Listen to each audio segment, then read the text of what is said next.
I'm here with Charlie of As Everything Unfolds to talk about the new upcoming record, Ultraviolet, out April 21st on Long Branch Records.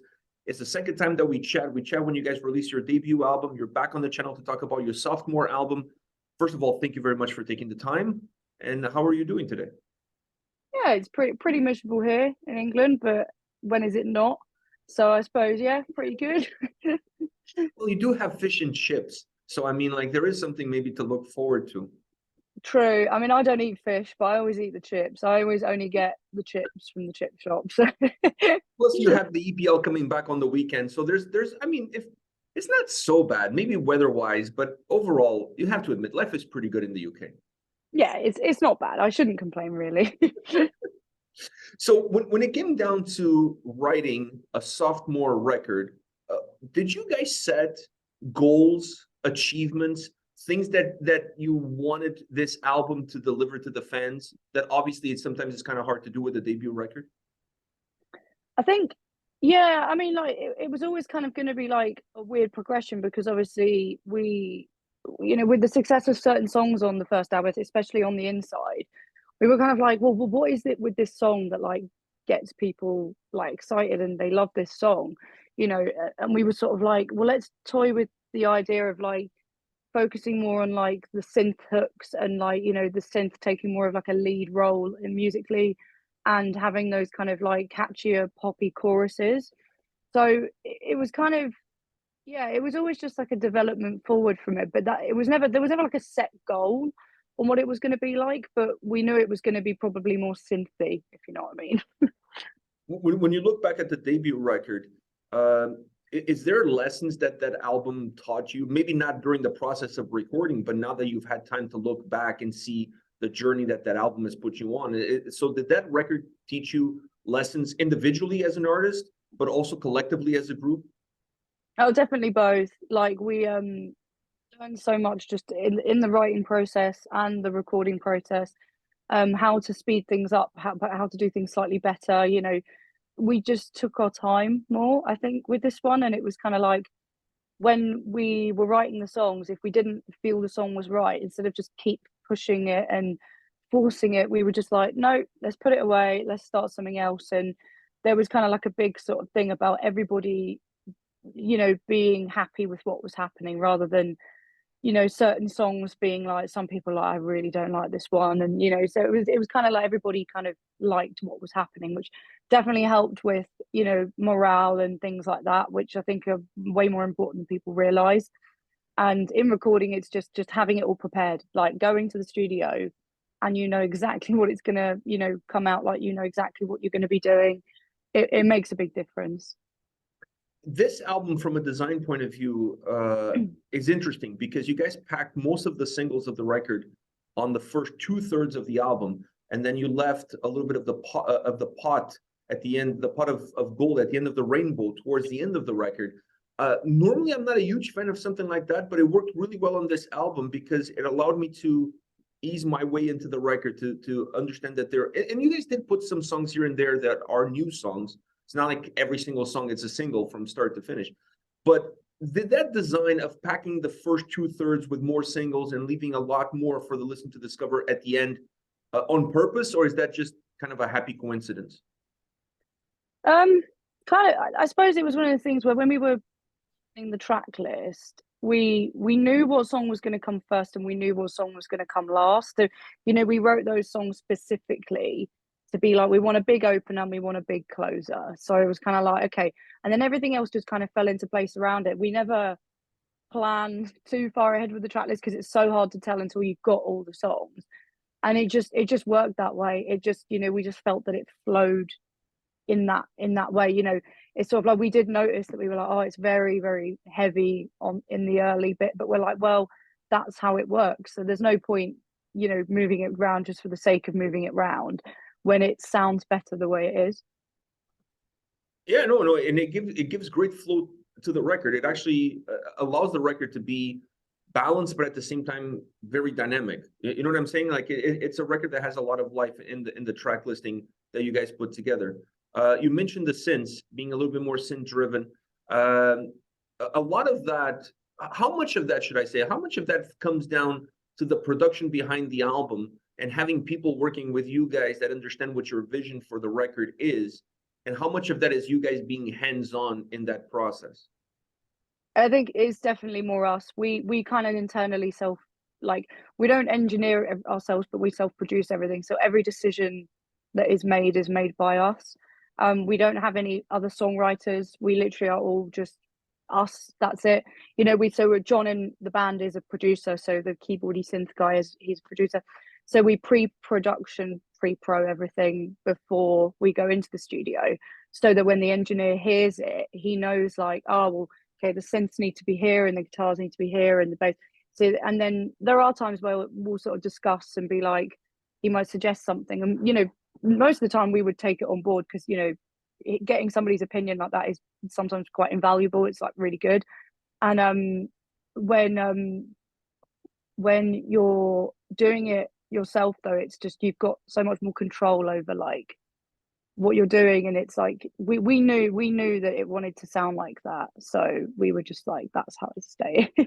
If you know what I mean. And those electronic sounds, those synth sounds that you said that are so important for you guys, you wanted that to be a little bit of the springboard for this record.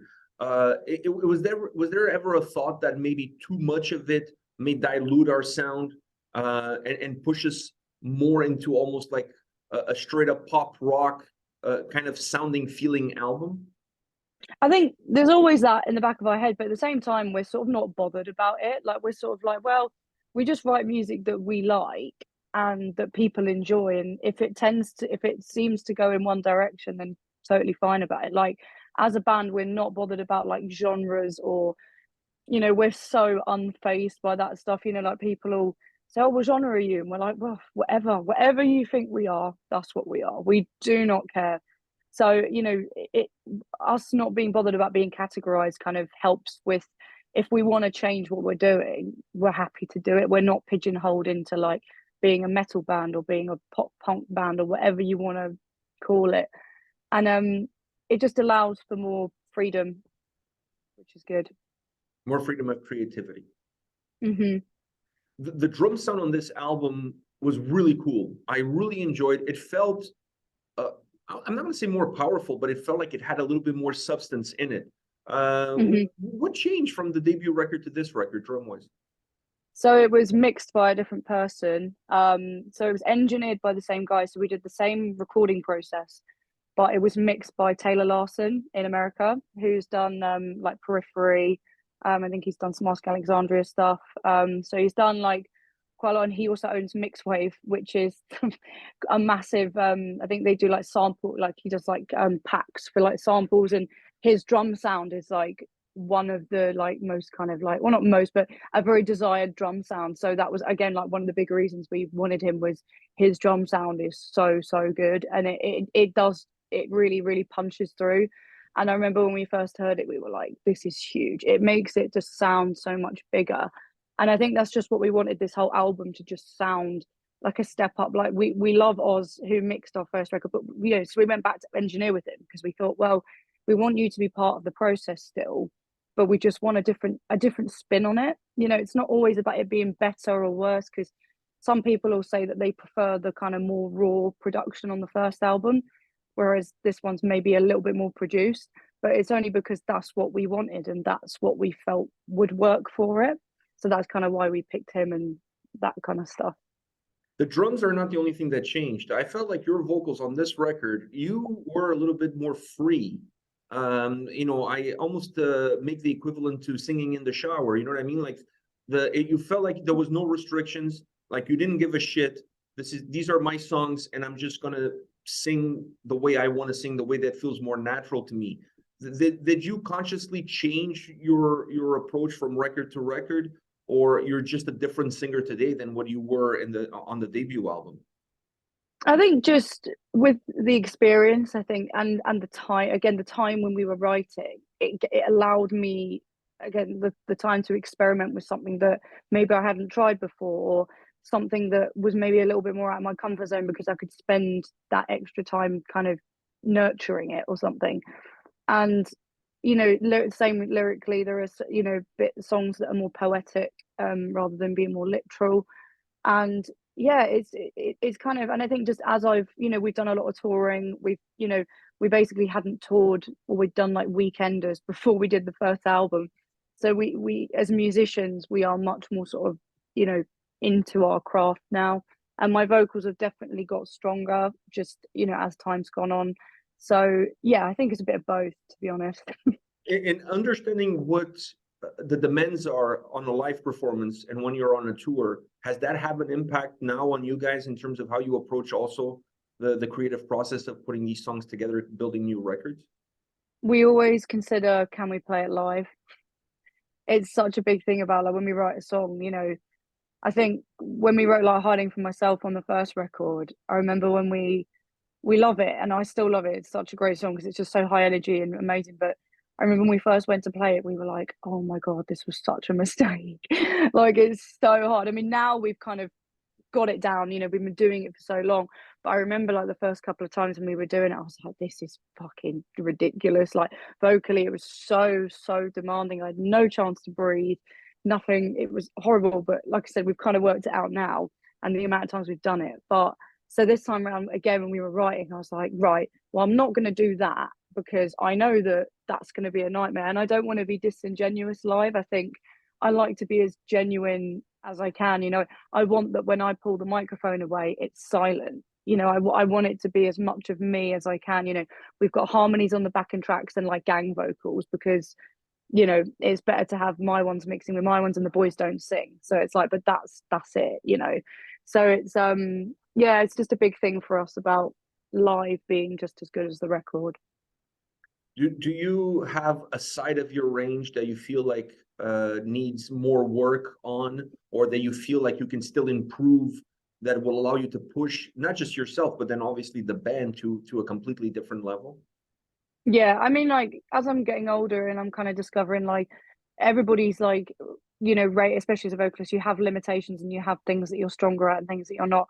My higher range is always it's sort of like my high mid before I go into my head voice is always a bit of a weird place for me, just strength wise. My screams I'm always working on. I'm trying to come up with like new techniques, new ways of doing things, just to alleviate like, stress on my vocals. And again, like, doing touring has not forced me, but taught me, okay, right, I really need to focus on looking after my voice and learning the best way to do things. And so it's more so learning that than I think. And my voice has definitely got stronger, but there are like little points where I'm like, oh, I could really do with doing a little bit of work on that. I have to ask you this question because I feel like this is still a big issue in the metal community, which is when if I'm introducing you or your band to somebody, a lot of people always bring up the Ginger comparison, not just with as everything unfolds, but with a lot of bands that have a woman fronting the band. How frustrating is that becoming for you? That because the two bands are nothing alike whatsoever, or even other bands out there are nothing alike. I mean, every band is their own band. Uh, Mm. how much of that really ticks you off? It is something that annoys me the most out of, like, there's a lot of things that don't bother me. I'm pretty easygoing in terms of, I'm just like, whatever, cool. But that it does annoy me because I'm sort of like, people will actively comment on our stuff, take the time out of their day to tell us that we sound like X band. And I sort of, I always question, I'm like, what do they, why do people feel the need to comment that? And it'll often be, that'll be the only thing they'll say like, oh, this sounds like Paramore. And I'm sort of like, okay, like, I'm sort of like confused often. But I feel like what people do, and they do it because they try to like sort of put it into a bracket. It's like, and I feel like because there are less women, they sort of put it into this weird bracket of like its own thing. So they're sort of like, oh yeah, like, you're like this band, and they probably do it not realizing that it's slightly insulting. Do you know what I mean? It's sort of like a thing that people do, and I don't think they do it to be mean or to be like sexist or whatever you want. I think they're just naive to it. And but it does get really frustrating, and it's really sad now because I'm seeing bands that are younger than us that are coming up and we're getting tagged as like, oh, this band that I like as everything unfolds. I'm like, They're a pop punk band. They sound nothing like us. And now I feel bad for them because they're going to be now having to deal with it, but with us as the person they're being compared to, instead of Paramore or whoever. And it's like, it's a very, very weird thing, and I haven't quite got my head around it. And psychologically, I really want to understand it because there's got to be a reason. I feel like there needs to be a study behind it because I thought it would have died out by now, but it hasn't. No, no. Oh, it's And very much a thing. I can understand if you're comparing two bands that play within the same genre, that have some similarities of sound, like me comparing Overkill to Testament, but but that's not the case at all. You know what I mean? It's like two bands that have a drummer that's ginger, like physically he's a ginger, like, you know what I mean? Yeah. Like, outside of that, Very weird. It's like weird. we've had weirdly a lot of Evanescence this time round, which again is a compliment, but at the same time, I'm like, I listen to it and I'm sort of like, where have you got this from? Like, I'm genuinely trying to put myself in their shoes and be like, I cannot understand how you have heard this and put two and two together, other than apart from the fact that I'm a woman who sings. So it's very weird because there are bands that we sound way more similar to, but just have men singers, but we won't get compared to them ever. And I think, honestly, I don't know if you're familiar with Siamese, but I think you guys in Siamese have a more of a connection sound-wise than some of the bands you just mentioned. No, I totally agree. And it's something like when we get compared to like a band with a male singer, I'm like, oh, amazing. Like it's finally happened.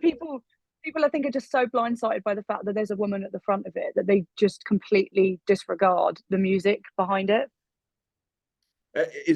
Now moving on to back into this record, I just wanted to get your take on this because I think it's important to address it because it's, if we don't address it, we're never going to change it. So I think sometimes we just have to address it.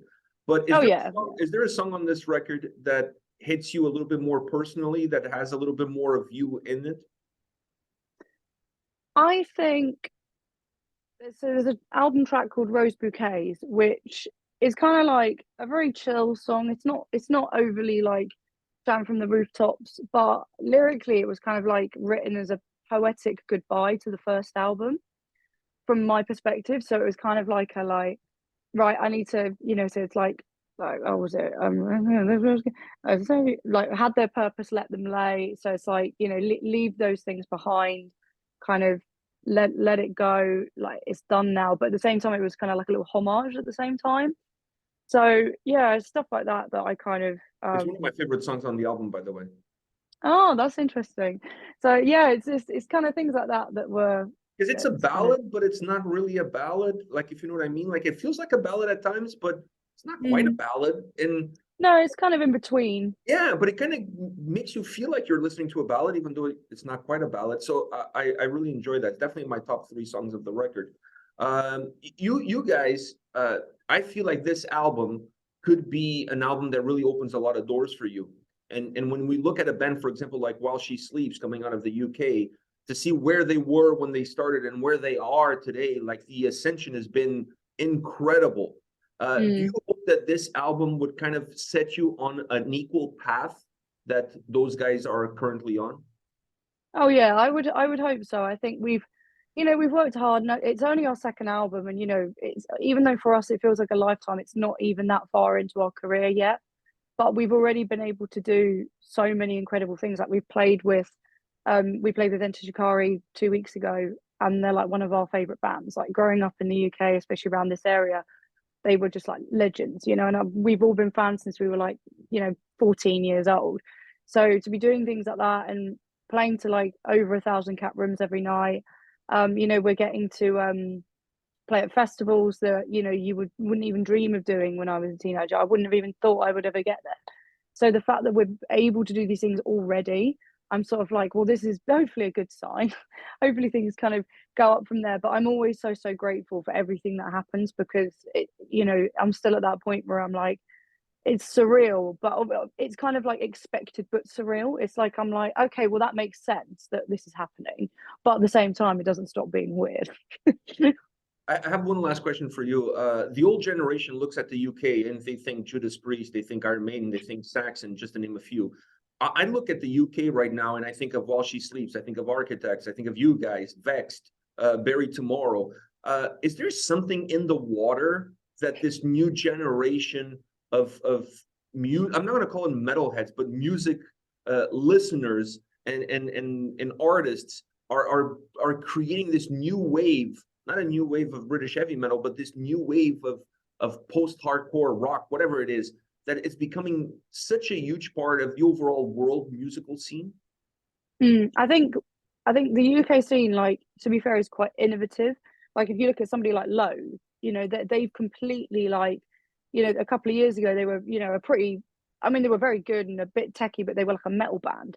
And then they've completely like changed their thing, and they're now this like kind of new wave metal, kind of like shoegazy kind of like, and nobody sounds like them. And they've, you know, and they're coming out of the UK, and it's like, and there are so many other bands like that from the UK that are kind of coming up, and you know, even like Enter Shikari back in the day, like they were the only band that sounded like that.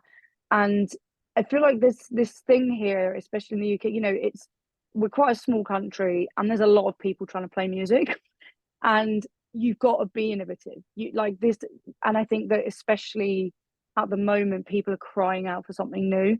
Like if you are, you know, generic or whatever in any kind of way, you almost get completely brushed under the rug. You might have the best songs in the world, but people aren't interested. The industry isn't interested. People are interested in something fresh, something new, something exciting, you know, something slightly, you know, that kind of punky waves kind of coming back in the UK as well, like with bands like Wargasm and stuff like that. It's yeah, so I feel like just with the UK, it's just the innovation, I think, that puts us above like other places. And it's always kind of been a thing, I think, you know, going back even to the 60s and stuff like that. You know, there's a lot of bands in the UK that were completely by themselves. No one sounded like them. I think just because we have to. I think it's the fundamental point. We're just like, well, we have to be different. So It must be nice to be part of this new wave for you, like, because you oh yeah. are part of it. I think just I do love it, like, and I love it when a band comes out and they sound like either not what I expected them to sound like, or completely different, or completely off the wall. Like I'm so here for that kind of like craziness, because again, like I'm craving something new. I'm kind of bored of hearing the same kind of stuff being churned out over and over again. I want something a bit fresher, and that's something that I think going forward with us, we're really taking on board as well. We're really trying to pull in inspiration from so many more places than we did before. So yeah, and just be authentic. Just be authentic, but try and step out your comfort zone. Well, I think you guys achieved that with this new record. Ultraviolet is magnificent. The day that I received it for review, I think I listened to it over 20 times on loop. I honestly, Probably more than me. I couldn't get enough of it. I love it. I love it. Like I had the same experience with Siamese. I mentioned them before. I love Siamese. They are great. Which, by the way, they're going to be touring in North America with Bury Tomorrow. So I think you need to talk to those guys from Bury Tomorrow for them to bring you guys next time around. Oh, I wish. You know, bring a bunch of UK bands to North America. I think would be really cool. So talk to them, get them to get you guys on the next tour. I'm dying to see you guys live. I honestly love the record. Thank you for the time. Thank you for answering all my questions. Thank you for indulging me, and best of luck with your release on April 21st on Long Branch Records. Thank you. Take care.